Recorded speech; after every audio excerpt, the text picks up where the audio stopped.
Recognizing silent struggles involves understanding that pain is not always expressed through words or overt actions. It often lies beneath the surface, masked by forced smiles, routine behaviors, or even humor. People who are suffering may go to great lengths to conceal their emotions, whether out of fear of judgment, a desire to protect others, or a deep-seated belief that they should handle their pain alone. This hidden suffering manifests in subtle ways: changes in a person's demeanor, the heaviness in their gaze, the absence of joy in activities they once loved, or in the quiet withdrawal from social interactions. Friends and family members might sense something is off, yet struggle to find the right words to approach the situation. It can feel like walking a fine line between intruding and offering support. Silent struggles can also manifest physically. A person's body language may appear more closed off, their movements more sluggish, or their voice softer, lacking the energy it once had. There can be moments when even the simplest conversations are punctuated by a lingering sadness or detachment, hinting at a deeper emotional wound. Recognizing these signs requires a level of attentiveness that goes beyond the superficial exchanges of daily life. It asks for an understanding that not every struggle will be shared openly, that some forms of pain are shielded by a strong facade. It's in the patterns, the missed social events, the frequent tiredness, or the habitual deflection of deeper conversations where the signs often reside, subtle but present for those who are willing to notice. The role of empathy and compassion is fundamental in addressing and understanding someone's pain, especially when they are struggling silently. Empathy is the ability to sense and share the feelings of another, allowing a person to connect emotionally with what someone else is experiencing. It goes beyond merely acknowledging that another person is in distress. It involves stepping into their emotional world and feeling, to some degree, what they are feeling. When empathy is present, it creates a powerful connection that can help alleviate a person's sense of isolation. It is the bridge that allows one to genuinely feel another's sorrow, joy, or fear as if it were their own, fostering a bond that transcends spoken words. Compassion takes empathy a step further by transforming understanding into action.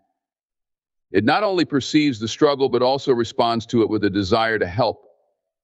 Compassion compels individuals to move beyond passive sympathy to active involvement. When a person responds with compassion, they are not merely aware of the suffering but are driven to do something about it, whether that means providing comfort, offering resources, or simply being present without judgment. In moments of hurt, compassionate responses can become a lifeline, creating a safe space for someone to express their feelings without the fear of being dismissed or misunderstood.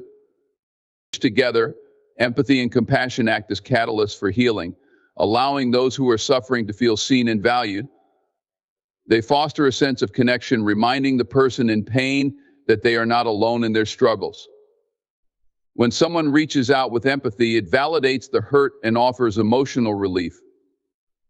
This act of sharing in another's suffering can reduce feelings of shame or guilt associated with being vulnerable, making it easier for the individual to accept support.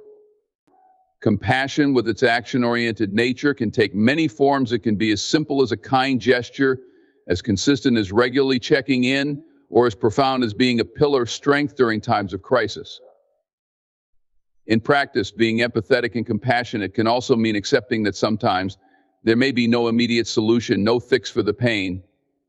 The role then becomes about enduring alongside the person, showing that they do not have to navigate their struggle in isolation. Even when the right words are elusive, the act of simply being there can convey more understanding and support than any well-crafted speech. Empathy and compassion encourage an environment where emotional expression is respected, where feelings are honored without being judged or minimized. This approach can significantly influence how someone experiences their pain, allowing them to feel cared for even in the midst of their deepest distress. In workplaces, schools, or within families, the presence of empathy and compassion can transform relationships, making them more resilient and adaptable to adversity. When people feel that their emotions matter and that others are genuinely concerned for their well-being, it cultivates a culture of support that extends beyond individual situations. It creates a ripple effect, where acts of kindness and understanding inspire others to act similarly, fostering an atmosphere where people are more likely to reach out when they notice someone is hurting. This social fabric, woven with threads of empathy and compassion, becomes a safety net that catches those who may be falling through the cracks of loneliness and despair, reminding them that there is hope, that healing is possible, and that they are not forgotten. When someone feels invisible, it's as though they are trapped behind a barrier that separates them from the world around them, where their cries for help are muffled and their needs remain unmet. The invisibility extends beyond mere physical presence. It encompasses a lack of emotional recognition, where even those closest to them fail to notice the signs of struggle or choose to look the other way. It's not just about being ignored in a crowded room, but feeling unseen in the most intimate of spaces, in relationships, in daily conversations, or in the shared experiences that once brought connection. The fear that arises from this invisibility can become a self-perpetuating cycle, where the individual, sensing that their hurt is unnoticed, retreats further into themselves, hiding their struggles more intensely and thus becoming even more invisible. Invisibility is not always a matter of being ignored intentionally. It can occur even in well-meaning environments where people assume that silence implies well-being.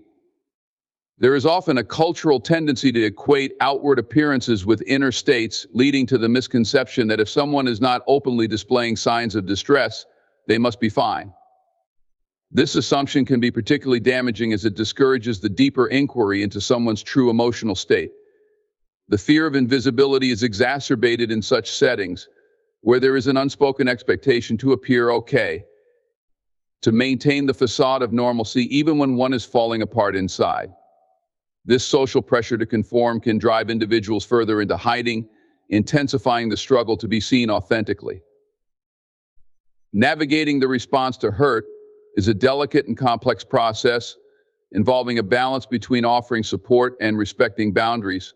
When someone is hurting, their emotional state can be unpredictable, making it difficult to know how best to respond.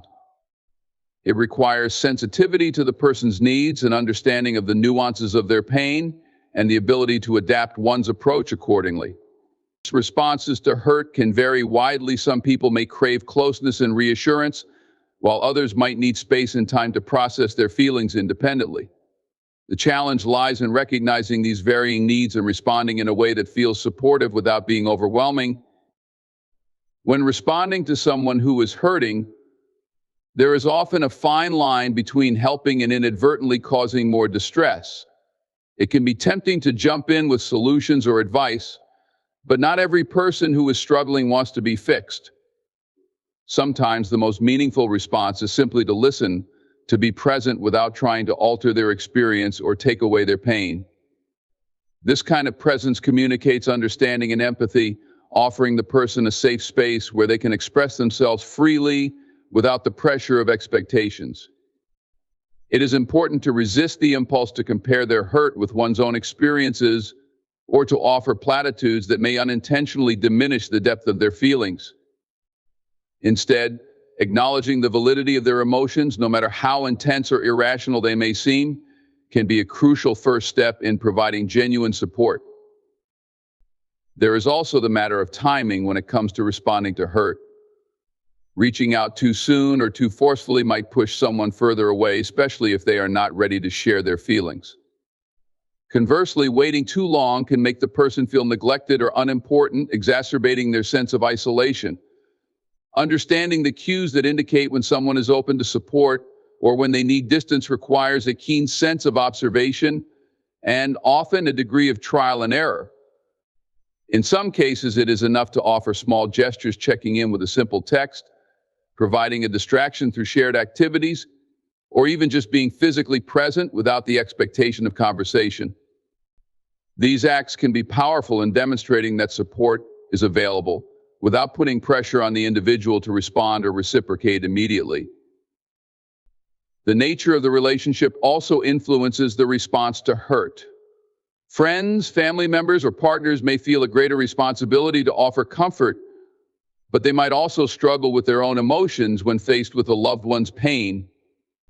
It is not uncommon for feelings of helplessness, frustration, or even guilt to arise when someone close is suffering, and these emotions can complicate the ability to respond effectively. It is crucial to recognize that while the impulse to alleviate a loved one's hurt is natural, it is not always possible to take the pain away. Accepting this limitation and focusing on what can be done, being patient, expressing care, and providing reassurance can help avoid the trap of becoming overwhelmed by the desire to solve the problem. There is also a risk of burnout for those who are repeatedly responding to someone else's hurt. Supporting someone through a prolonged or intense period of pain can be emotionally exhausting, and it is important for supporters to be mindful of their own well-being in the process. Setting boundaries, seeking support for themselves, and recognizing the signs of emotional fatigue are necessary steps to ensure that they can continue to be present in a sustainable way. It is not a sign of failure to take a step back when needed. Rather, it is an acknowledgement that in order to help someone effectively, one must also take care of their own mental and emotional health. Moreover, responding to hurt is not a linear process. Emotions can shift rapidly, and what might have provided comfort one day may not have the same effect the next. The healing journey can involve setbacks, regressions, and moments of unexpected intensity. Being able to navigate these fluctuations with a steady presence, without becoming discouraged or withdrawing support, is a significant aspect of providing meaningful help. It involves being there for the long haul, offering consistent reassurance that the person is not alone, and demonstrating a commitment to walking alongside them through all the ups and downs of their healing process.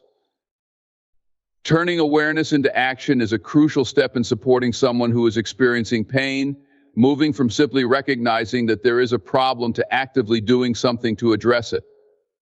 Awareness, while important, is only the beginning. It involves acknowledging the signs of hurt, whether they are verbal cues, behavioral changes, or physical symptoms, and understanding that someone is in need of support. However, awareness alone does not alleviate suffering. It is what follows that determines whether that awareness will be transformative or just a fleeting moment of recognition. Action requires intention, effort, and a commitment to making a tangible difference in someone's experience, no matter how small or seemingly insignificant those actions might be. In many situations, turning awareness into action involves educating oneself about what the person might be going through. This effort to understand their experiences more fully can help guide the kind of support that is offered, making it more relevant and effective. For example, learning about the symptoms of anxiety or depression, understanding the impact of grief, or becoming familiar with the challenges faced by someone living with a chronic illness can equip a person to take more informed and compassionate action. It signals to the person in need that the support is not superficial, but rather grounded in a genuine effort to understand and meet their needs in a meaningful way.